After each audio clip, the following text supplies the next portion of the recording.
This statistic talks about how parents worry about having enough money to raise their kids, and I just kind of want to set the groundwork to say that we help our kids and our grandkids with all of their schoolwork as far as, their math quizzes and their spelling quizzes and all the things that we do until they get to a point where we really can't help them anymore, which is about 6th grade in a lot of cases.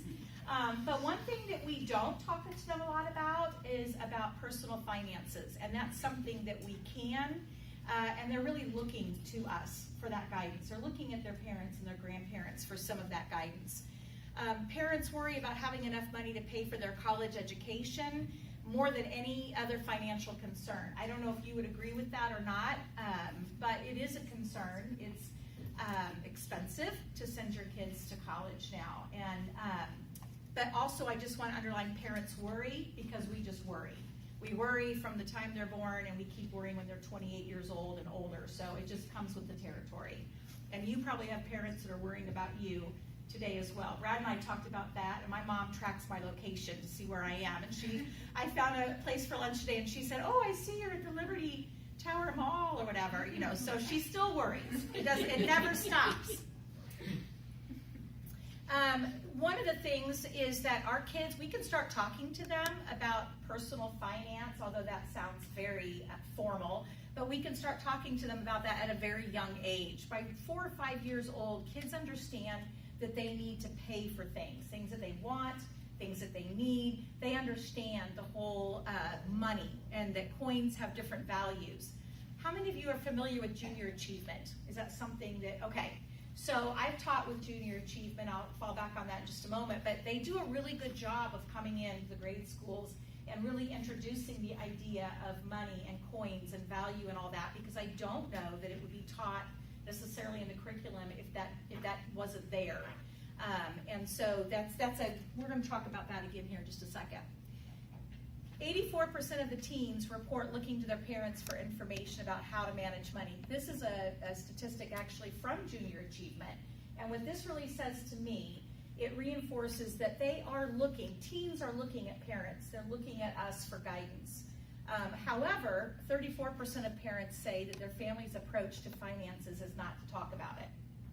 So a lot of that has to do with how we were raised, and a lot of how we spend our money has to do with how we were raised. A lot of it has to do with our values, what we choose to spend our money on. We all come with a story, and when we get married, you have 2 stories that you're blending together. So I encourage you, and we talk about that, I believe, in the book as well, to really talk to your kids and your grandkids about finances, how money decisions were made when you were growing up. What did you have? What did you not have? What did you need? How were decisions made? Were you part of those conversations or not? And it's good. They want to know these things, and I don't think sometimes that we realize that they're looking at us for that type of information. So we encourage you to really open that conversation up. How far you want to take that really depends on your family and what you feel comfortable with.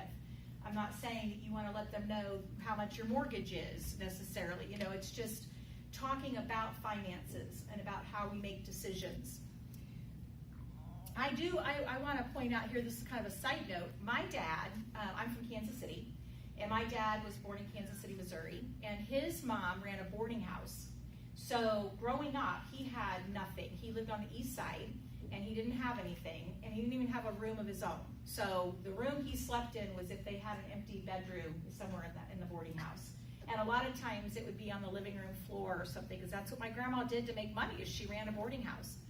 And that really stuck in my mind when my dad shared that with us at a young age, and he said, that's why we're very thankful for everything we have, and we work hard for what we have. And I don't know that I really even realized it at the time, the kind of impression that left on me as I've gotten older, and then I even would tell my kids about it. Your grandpa, he didn't even have a bedroom, and you guys are whining about certain things, and so that really did help shape a lot of my thoughts on money and finances and how we spend our money.